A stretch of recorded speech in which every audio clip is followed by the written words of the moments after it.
નમસ્કાર મિત્રો, સ્વાગત છે તમારું અમારી YouTube channel Gujarat jobs and ન્યૂઝમાં. મિત્રો, આંગણવાડી બહેનોને લઈને એક મહત્વની અપડેટ સામે આવી છે. કુપોષણ સામે યોદ્ધા બહેનોને માતા યશોદા એવોર્ડથી પણ સન્માનિત કરવામાં આવે છે.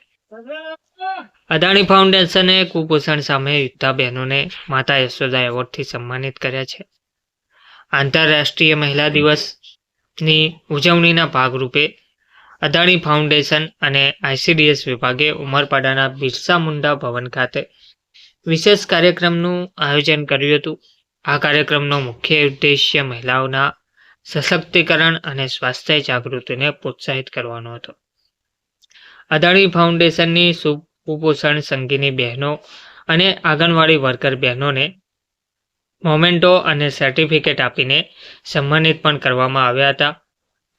આ કાર્યક્રમમાં સંગીની બહેનો જેમણે ઉમરપાડા તાલુકામાં કુપોષણને દૂર કરવા માટે સતત કાર્ય કરીને બાળકો અને માતાઓને સજાગ કર્યા છે તેવી બહેનોને મોમેન્ટો આપી સન્માનિત કરવામાં આવ્યા હતા અને આંગણવાડી કાર્યકર બહેનોને પણ માતા યશોદા એવોર્ડ દ્વારા સન્માનિત કરવામાં આવ્યા હતા. ઉપરાંત પોલીસ સબ ઇન્સ્પેક્ટરે બહેનોની સુરક્ષા માટે કાયદાઓ વિશે ખૂબ જ સુંદર અને ઉપયોગી માહિતી આપી હતી.